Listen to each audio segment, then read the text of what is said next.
O brilho da arte e as sombras do poder. O Louvre, um nome que parece carregar em si o peso de toda a beleza humana. Um palácio convertido em templo da arte, uma fortaleza de mármore que abriga séculos de genialidade, poder e ambição. De suas galerias ecoam os passos de reis, conquistadores e visionários. Cada quadro, cada escultura, cada sombra refletida em suas paredes fala de glória, vaidade e imortalidade. O Louvre é mais do que um museu, é um símbolo, um espelho que reflete o melhor e o pior do ser humano. Mas o que acontece quando o guardião da beleza também é o palco de crimes, traições e segredos? Quando o mesmo museu que exalta a alma humana também guarda histórias de ganância, sangue e roubo. Por trás das luzes que iluminam a Mona Lisa, há sombras que nunca se dissipam. Por trás do mármore polido, há cicatrizes que o tempo não conseguiu apagar. O Louvre é um monumento à civilização e, ao mesmo tempo, um arquivo da sua cobiça. Sua história não é feita apenas de artistas e reis. É feita de guerras, invasões e espólios, de impérios que tombaram e de nações que viram suas riquezas serem levadas para Paris como troféus de vitória. O Louvre é como um cofre dourado, mas construído sobre o chão manchado por batalhas e conquistas. Suas paredes guardam obras de beleza inigualável, mas também o eco dos povos que as perderam. Cada pintura pode ser uma obra-prima, e também uma lembrança do preço que alguém pagou para que ela estivesse ali. É esse contraste que o torna tão fascinante. O Louvre é o ápice do luxo e da cultura, mas também o testemunho das sombras do poder. Um lugar que nasceu para exibir a grandeza dos homens, mas que, sem querer, revela suas contradições mais profundas. O mesmo museu que encanta o mundo é também um registro silencioso de um passado de guerra, pilhagem e ambição. E há ainda outro tipo de sombra, aquela que não vem das guerras, mas dos corredores vazios e dos segredos guardados à meia-noite. Porque o Louvre, com todo o seu prestígio, foi também palco de alguns dos roubos mais ousados e misteriosos da história. Crimes que desafiaram a segurança do museu mais vigiado do planeta. Histórias de audácia, traição e engenho humano que transformaram o Louvre em um personagem vivo, quase mitológico. O Louvre, afinal, é um paradoxo. Um santuário da beleza que nasceu da violência. Um museu que exibe a alma humana, mas que também a denuncia. Um monumento que protege a arte, mas que carrega o peso de ter sido, ele mesmo, um cúmplice do saque e da cobiça. E é nesse abismo entre o esplendor e o pecado que reside o mistério do Louvre. Por isso, quando você olha para a fachada imponente, para as esculturas perfeitas ou para o sorriso enigmático de Mona Lisa, talvez esteja vendo mais do que arte. Talvez esteja vendo um pacto entre glória e culpa. Um acordo entre a luz e a sombra, porque o Louvre não é apenas um museu, é uma confissão em pedra, um espelho onde a humanidade se contempla e se reconhece ao mesmo tempo grandiosa e imperfeita. As origens sombrias do Louvre. Antes de se tornar o museu mais famoso do mundo, o Louvre foi um símbolo de poder. Um castelo erguido para proteger Paris, transformado em palácio real e depois convertido em monumento à glória da França. Cada pedra, cada salão e cada escadaria contam uma história de domínio e ambição. O Louvre não nasceu como um templo da arte, mas como um trono de autoridade. E sua evolução reflete a própria história do poder europeu. O desejo de possuir, de controlar e de eternizar. Durante séculos, o Louvre foi palco das decisões que moldaram impérios. Reis e rainhas desfilavam por seus corredores, não como admiradores de arte, mas como donos do destino de milhões. A beleza que hoje encanta o mundo foi, em seus primórdios, uma ferramenta política.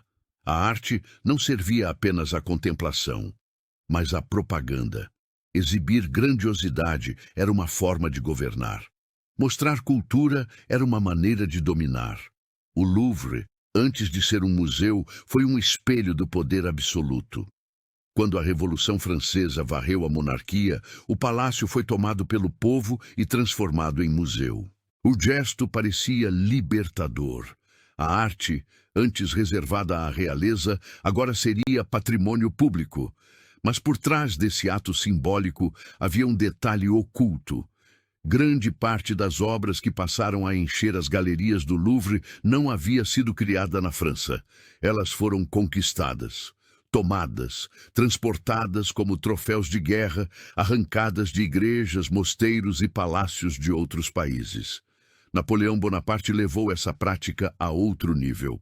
Com sua expansão militar, o imperador transformou o Louvre em um cofre continental. As tropas francesas saqueavam museus e coleções privadas de toda a Europa. Quadros, esculturas e artefatos históricos eram retirados de suas terras de origem e enviados para Paris. A beleza tornava-se uma forma de domínio. A cultura conquistada passava a legitimar o poder do conquistador. A imagem de Napoleão, posando diante das obras saqueadas, era um manifesto silencioso. O Império Francês não se limitava à força militar, mas também à supremacia cultural. Cada obra roubada simbolizava a submissão de um povo. O Louvre crescia como um organismo voraz, alimentando-se da riqueza alheia. Tornava-se uma arca do tesouro conquistada pela espada. Um monumento não apenas à arte, mas à pilhagem legitimada pelo Estado. Hoje, muitas dessas obras ainda permanecem ali, penduradas nas paredes que glorificam a França, mas que carregam a memória do espólio. Países como Egito, Grécia e Nigéria, há décadas, reivindicam o retorno de peças arrancadas de seu solo. A cada pedido, o Louvre se vê diante do dilema moral de sua própria origem. Como conciliar a beleza com a culpa? Como chamar de patrimônio universal aquilo que foi adquirido pela força? O império cultural da França foi erguido não apenas pela genialidade de seus artistas, mas também pelo sangue e pela arte estrangeira transformada em símbolo nacional. O Louvre é o retrato perfeito dessa contradição. A luz da civilização iluminando um passado de conquista, um templo da humanidade construído sobre o silêncio de quem foi vencido, o roubo da Mona Lisa, o crime que mudou tudo. Na manhã de 21 de agosto de 1911, o Louvre acordou em silêncio, mas aquele seria o dia em que o museu mais famoso do mundo perderia sua obra mais valiosa. A Mona Lisa, o retrato mais enigmático da história da arte, havia desaparecido. Nenhum alarme soou, nenhuma testemunha percebeu. O quadro simplesmente sumiu. O que ninguém imaginava é que esse crime, cometido em uma segunda-feira comum, transformaria para sempre a relação entre o público e o museu e daria à pintura uma fama que ela jamais tivera antes. O autor do roubo era Vincenzo Perugia, um ex-funcionário do próprio Louvre. Italiano, patriota e silencioso, acreditava que a Mona Lisa pertencia à Itália, não à França. Trabalhando como vidraceiro, conhecia os corredores e os hábitos dos guardas. Naquele dia, vestindo um avental branco como o dos funcionários, entrou no museu antes da abertura. Retirou a pintura da parede, removeu sua moldura e a escondeu debaixo do casaco. Saiu andando, sem pressa. Cruzou os portões sem ser detido. O quadro mais famoso do mundo havia sido roubado com a simplicidade de um gesto cotidiano. Durante 2 anos, o Louvre viveu em estado de vergonha e paranoia. A notícia do roubo percorreu o planeta. Manchetes explodiram em todos os jornais. O museu, que simbolizava segurança e perfeição, agora era visto como vulnerável e desorganizado. A polícia interrogou artistas, colecionadores e críticos, entre eles Pablo Picasso e Guillaume Apollinaire. O mistério alimentava o escândalo. A ausência do quadro criava uma presença ainda maior. A Mona Lisa, antes apenas uma obra admirada por conhecedores, tornava-se um mito popular. Quando Peruggia foi finalmente capturado em Florença, tentando vender a pintura, o mundo já havia mudado. O roubo não destruiu a reputação da Mona Lisa. Pelo contrário, o transformou em um ícone mundial. A arte que desaparece se torna lenda. O mistério multiplica o valor. A pintura que antes era um retrato discreto, agora era símbolo de genialidade, mistério e desejo. O episódio revelou algo profundo sobre a natureza humana. O valor da arte não está apenas em sua beleza, mas nas histórias que a cercam, nos segredos que ela guarda, nos crimes que ela inspira.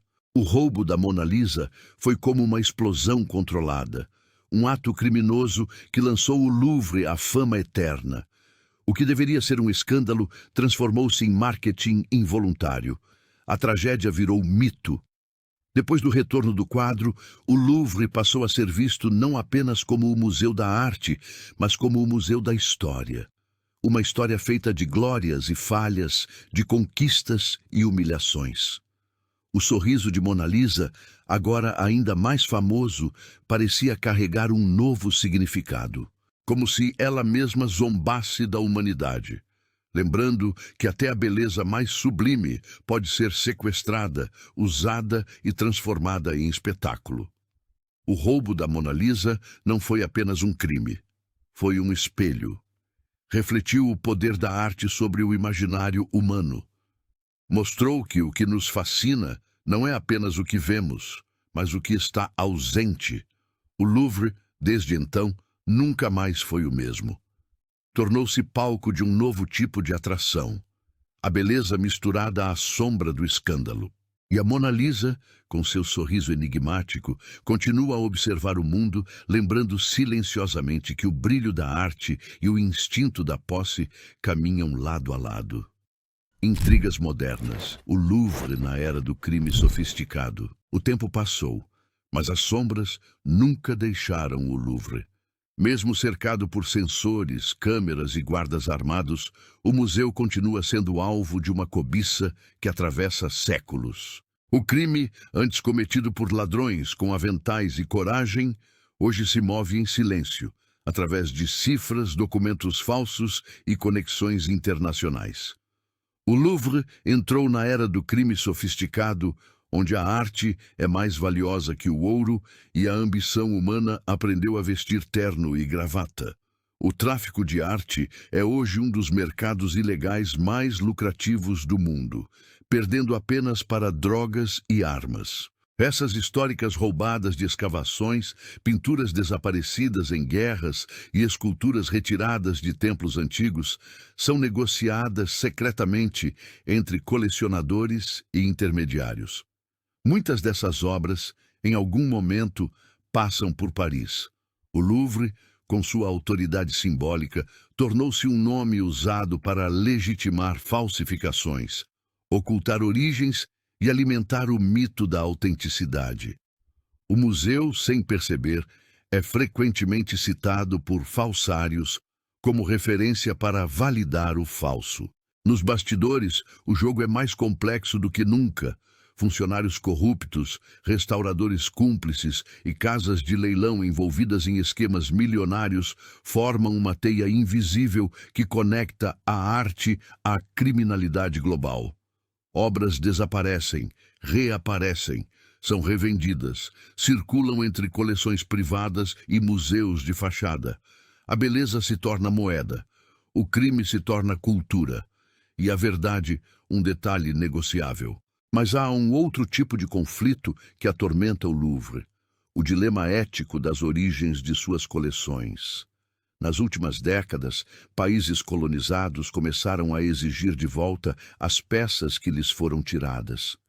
Máscaras africanas, estátuas asiáticas, manuscritos árabes, patrimônios inteiros levados durante séculos de dominação europeia, agora são cobrados com insistência. A França, e especialmente o Louvre, se veem diante de uma questão moral inevitável. O que significa possuir a beleza quando ela foi conquistada pela força? Essas disputas não se travam mais em campos de batalha, mas em tribunais e negociações diplomáticas. Atrás de cada vitrine iluminada há uma história não contada, uma origem incerta, um passado que resiste a ser esquecido. A cada devolução exigida, a cada denúncia, o Louvre é obrigado a encarar sua própria sombra. É como se as obras silenciosamente pedissem para voltar para casa. No entanto, há algo paradoxal nesse conflito. Quanto mais o passado do Louvre é questionado, mais ele se torna fascinante. O museu que guarda o esplendor da civilização também carrega o fardo de suas contradições. A beleza e a culpa convivem no mesmo corredor. O esplendor e o arrependimento se misturam na mesma parede. O Louvre tenta limpar sua imagem, mas suas sombras sempre retornam, como se fossem parte essencial de sua identidade. Hoje, entre visitantes maravilhados e holofotes, o Louvre vive um paradoxo delicado. Ele é o guardião da arte e, ao mesmo tempo, o herdeiro de um passado de apropriações e segredos. O crime moderno não está apenas nas mãos dos ladrões, mas na própria estrutura que permitiu que a arte se tornasse propriedade. A verdade é que o Louvre, por mais grandioso que seja, ainda é um espelho. Um espelho que reflete não apenas a beleza da humanidade, mas também sua eterna tentação pelo poder, pela posse e pela glória. O museu que guarda segredos, não só arte. O Louvre é mais do que um espaço onde a história repousa. Ele é um organismo vivo, pulsante, que respira as contradições da humanidade. Cada corredor é um rio de tempo, onde passado e presente se misturam. Cada pintura é uma janela, mas também um espelho. E entre todas as obras e histórias que ele abriga, há algo que permanece invisível, o peso do silêncio. Porque o Louvre não guarda apenas arte, ele guarda segredos. O primeiro deles é o próprio paradoxo da beleza. O mesmo museu que celebra o talento humano é, em parte, fruto da violência e da cobiça. O Louvre, esse símbolo de civilização, nasceu de guerras, pilhagens e conquistas. O que chamamos de patrimônio da humanidade é, em muitos casos, o espólio mais refinado da história. Por trás das vitórias culturais, há derrotas esquecidas. Por trás da glória da França, há o eco distante de povos que perderam seus tesouros. A beleza, quando observada de perto, sempre tem um preço. Mas há também o segredo da admiração. Por que milhões visitam o Louvre todos os anos? Talvez porque, no fundo, o que buscamos ao olhar para a arte não seja apenas beleza, mas redenção. O desejo de acreditar que a humanidade é capaz de criar algo maior do que sua própria violência. O Louvre nos fascina, porque ele nos confronta. Ele nos obriga a olhar para nossas contradições. A mesma mão que pinta um quadro sublime é capaz de empunhar uma espada. O mesmo império que patrocina artistas também saqueia seus vizinhos. O mesmo homem que admira o belo é aquele que o destrói. Esse é o poder silencioso do Louvre. Ele não acusa, não defende, apenas mostra. Permanece ali, imóvel, enquanto gerações passam diante de suas obras tentando entender o que é ser humano. O Louvre é um espelho que não mente. Reflete a glória e a miséria, o gênio e a culpa, o esplendor e o arrependimento. E é nesse contraste que está sua verdadeira força. Quando se caminha por seus corredores, há uma sensação quase mística, como se o tempo tivesse parado. Como se cada pintura observasse de volta quem a contempla. A arte ali não é apenas exposição, é presença. E essa presença guarda vozes que não se calam. Vozes de artistas, de conquistadores, de povos que perderam e de outros que venceram. O Louvre é o lugar onde todos esses ecos se encontram, onde a beleza e o poder continuam em disputa, eternamente. No fim, o museu é como um espelho de mármore. Ele reflete a glória da humanidade, mas também revela seus pecados mais elegantes. É impossível admirá-lo sem sentir um leve desconforto. Porque enquanto seus salões exibem o melhor que já fomos capazes de criar, suas sombras lembram o pior que já fomos capazes de fazer. O Louvre não é apenas o guardião da arte, é o guardião da memória. E, dentro de cada lembrança, há sempre um segredo que o tempo preferiu não contar.